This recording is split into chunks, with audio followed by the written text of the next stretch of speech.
ذرا سوچیے، تاریخ کی ایک ایسی جیت کے بارے میں جو تلواروں سے نہیں بلکہ صرف ایک خائی کھود کر حاصل کر لی گئی۔ جی ہاں، یہ کہانی ہے ایک ایسی زبردست حکمت عملی کی جس نے جنگ کا پورا نقشہ ہی بدل کر رکھ دیا۔ تو سوال یہی ہے، آخر یہ ہوا کیسے؟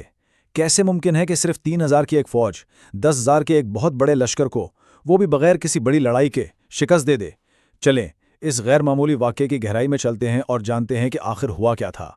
اچھا، تو یہ واقعہ تاریخ میں غزوہ احزاب یا جنگ خندق کے نام سے مشہور ہے، اور بات ہے 5 ہجری کی۔ اس وقت مدینہ کو ایک ایسے خطرے کا سامنا تھا جس کی پہلے کوئی مثال ہی نہیں ملتی تھی، ایک بہت بڑا خطرہ۔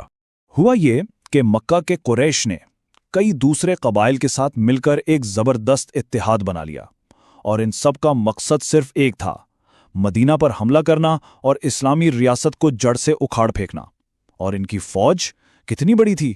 پورے 10,000 سپاہیوں کا لشکر۔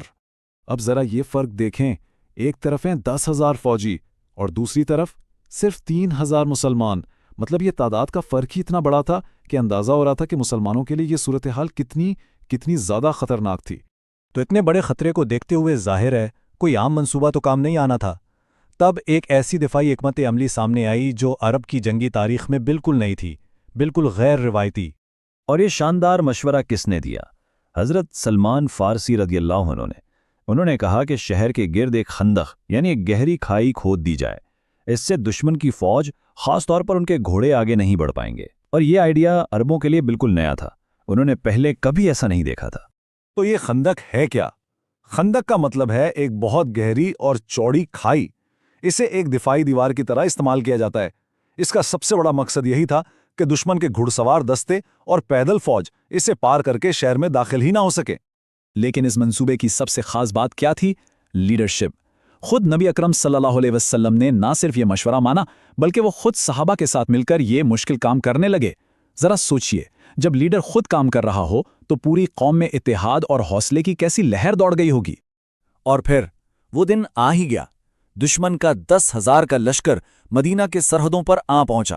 وہ سوچ رہے تھے کہ بس آئیں گے اور جلدی سے جیت جائیں گے، لیکن ان کا استقبال ایک ایسی چیز نے کیا جس کا انہوں نے خواب میں بھی نہیں سوچا تھا۔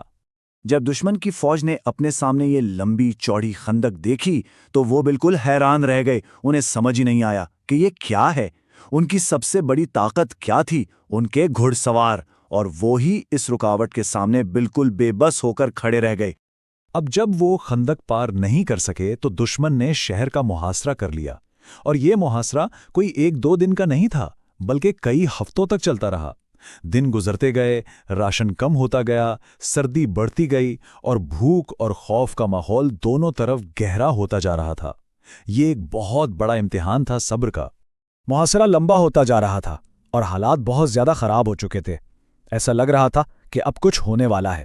اور پھر اس جنگ کا فیصلہ تلواروں نے نہیں کیا بلکہ قدرت نے خود اپنا فیصلہ سنا دیا۔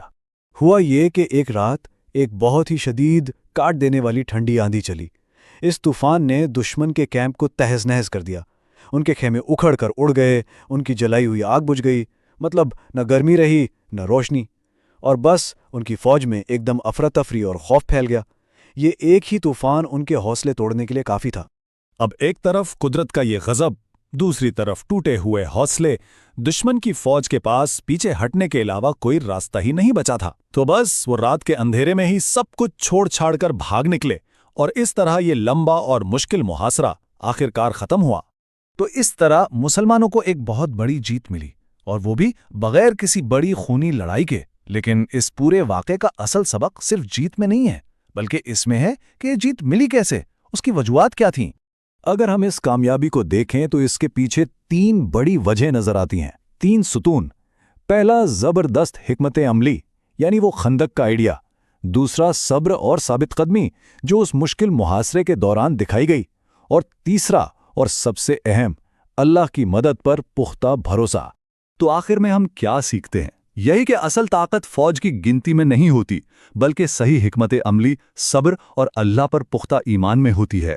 یہی وہ چیزیں ہیں تو ناممکن کو ممکن بنا دیتی ہیں۔